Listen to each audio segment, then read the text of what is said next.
Guys, स्वागत है आप सबका हमारे एक छोटे से वीडियो में।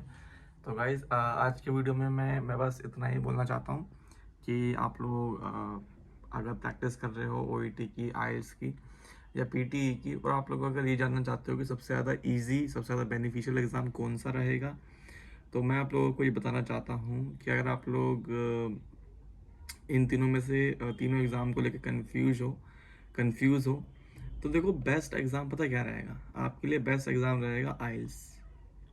आइल्स इसीलिए क्योंकि आइल्स जो है ग्लोबली एक्सेप्टेड है। ठीक है, ओईटी की मैं बात करूं तो ओईटी जो है किसी किसी कंट्रीज में एक्सेप्टेड है, किसी में नहीं है। दूसरा, ओईटी के स्कोर जो है, सपोज अगर आप यूरोपियन कंट्री में देखो तो सब में सी प्लस चाहिए। मिनिमम कह रहा हूँ मैं, मिनिमम। अगर मैं माल्टा की बात करूँ तो सब में सी प्लस होना अनिवार्य है ना। और लिसनिंग और स्पीकिंग में बी होना बहुत ज़रूरी है। बट अगर मैं आइल्स की बात करूं तो आइल्स के अंदर आपका 5.5 भी चल जाएगा, 6 भी चल जाएगा। और मैं कनाडा की बात करूं तो कनाडा के लिए आपको 7 ओवरऑल चाहिए, बट रीडिंग में आपका 6.5 चल जाएगा। अगर मैं ओईटी की बात करूं तो ओईटी के अंदर भी सी प्लस चल जाएगा, बट आइल्स के अंदर एक बेनिफिशियल ये है कि अगर आप आइल्स देते हो तो अगर आप किसी भी मॉड्यूल में स्कोर कम आ जाता है तो उस केस में आप वन स्किल रिटेक दे सकते हो, जो कि एक्सेप्टेड है कनाडा के अंदर। बट ये चीज, वन स्किल रिटेक जैसी चीज, ओईटी के अंदर नहीं है। तो ये एक बेनिफिशियल चीज है।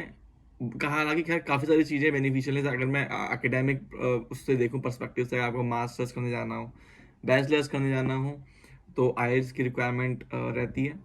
ठीक है। और अगर आप पीआर फाइल करना चाहते हो, सपोज आपने आइल्स में ओवरऑल 7 बैंड स्कोर करे, सभी मॉड्यूल्स में 7 है, देन आप नर्सिंग रजिस्ट्रेशन के साथ साथ आप लोग उस चीज का, जो आइल्स का जो बेनिफिट है, आप उसको एज अ पीआर फाइल करने के लिए भी यूज कर सकते हो।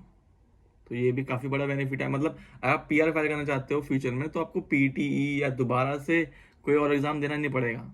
और आपको अगर अगर आप सपोज आपने ओईटी के बेस पे, अगर आपने जो है नर्सिंग रजिस्ट्रेशन ले लिया, सपोज ऑस्ट्रेलिया का ले लिया, और आप अगर पीआर फाइल करना चाहते हो, तो आपको पीटीई की, आइल्स की रिक्वायरमेंट रहेगी। तो उस केस में फिर भी आपको आइल्स की प्रिपरेशन करनी पड़ेगी। तो उससे बेटर है ना, आप पहले ही आइल्स लेके चलो। देखो, अभी यूके में ऐसा ये है कि जॉब्स के लिए इतना सब इतने नहीं है, मतलब इतना ज़्यादा इतनी डिमांडिंग में नहीं है जॉब्स नर्सिंग की।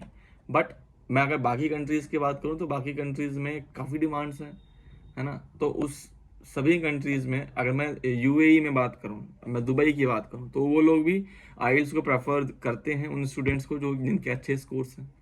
तो आप लोग आइल्स को ज़्यादा प्रेफर रखो बजाय कि ओईटी के। ओईटी भी अपनी जगह ठीक है। ओईटी जो है आइल्स के कंपैरिजन में मैं बात करूँ, कौन सा इजी है कौन सा हार्ड है, मैं आपको सच बात बताऊं तो आइल्स भी उतना ही लेवल पर है, और ओईटी भी उसी के ही उतने लेवल पर है। उसमें कोई ज़्यादा फर्क नहीं है।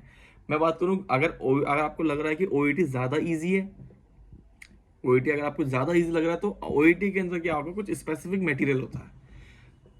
आपको ऐसा नहीं मिलेगा कि आपको लिसनिंग के लिए 100, 200, 300, 400, 500, 1000 लिसनिंग के प्रैक्टिस करने के लिए टेस्ट मिल जाएंगे। ओईटी के अंदर ऐसा नहीं होगा। बट आप अगर आप आइल्स को देखो तो आइल्स के अंदर आपको मिल जाएगा प्रैक्टिस मटेरियल, बहुत सारा है आइल्स के लिए। बट अगर मैं ओईटी की बात करूं एज कंपेरिजन टू आइल्स, तो ओईटी के अंदर स्टडी मटेरियल जो है काफ़ी ज़्यादा लिमिटेड है। तो इससे जो है आपकी प्रैक्टिस पे भी इफेक्ट पड़ेगा। और अगर आप लोग प्रैक्टिस कम करोगे तो डेफिनेटली स्कोर्स भी कम ही आएंगे। तो इट्स बेटर कि आप लोग आइल्स पे ज़्यादा फोकस करो, क्योंकि आइल्स के फ्यूचर में भी बेनिफिट काफ़ी ज़्यादा रहेंगे, और अभी के टाइम पे भी नर्सिंग रजिस्ट्रेशन कराने के लिए भी आपको आइल्स की रिक्वायरमेंट रहेगी। तो ये आपको, मुझे लगता है आप लोगों को जवाब मिल गया होगा कि आइल्स ज़्यादा अच्छा है या ओईटी ज़्यादा अच्छा है। ठीक है। कोई भी और डाउट हो अगर आप लोगों को, तो आप लोग मुझसे पूछ सकते हैं वीडियो में, नीचे कमेंट में कमेंट कर सकते हैं। मैं आपके हर सवाल का जवाब दे दूंगा। इसके अलावा अगर आप लोग आइल्स की, इनफैक्ट ओईटी की भी, पीटीई की, डीएचए की, एमओएच की, डीओएच की, है ना, नॉर्सेट की, सीएचओ की, या अगर आप जीएनएम के, पोस्ट बेसिक बीएससी नर्सिंग के, एमएससी नर्सिंग के, या फिर बीएससी नर्सिंग के स्टूडेंट हैं, आपको अगर नोट्स चाहिए पढ़ने के लिए हिंदी इंग्लिश दोनों लैंग्वेज में, मतलब सिंपल लैंग्वेज में, तो आप लोग हमारा एप्लीकेशन मैथ नर्सिंग सॉल्यूशन, उससे आप प्ले स्टोर से डाउनलोड कर सकते हैं। और सब चीज़ें आप लोग कोर्सेज आप लोग बाय कर सकते हैं। So thank you for watching. और हाँ, एक चीज़ और, अगर आप लोगों को ऑफलाइन बैचेस चाहिए तो आप उसके लिए भी हमसे कांटेक्ट कर सकते हैं। और जो हमारी क्लासेस जो रहती हैं वो दिल्ली में रहती हैं, तो मतलब क्लासेस जो हमारी चलती हैं वो दिल्ली के अंदर चलती हैं। तो आप लोग कमेंट करके पूछ सकते हो कि आपको कौन सा कोर्स लेना रहेगा, है ना। तो बस आज की वीडियो में इतना ही। वीडियो पसंद आ जाएगी तो प्लीज़ वीडियो को लाइक करना, और अपने फ्रेंड्स के साथ और अपने उन फ्रेंड्स के साथ ज़रूर शेयर करना जो अभी तक कंफ्यूज हैं कि हमें आइल्स देना चाहिए, या जिन्हें ये लगता है कि भाई हमें ओईटी देना चाहिए, क्योंकि ओईटी काफ़ी ज़्यादा ईजी है। ठीक है। तो थैंक यू फॉर वॉचिंग।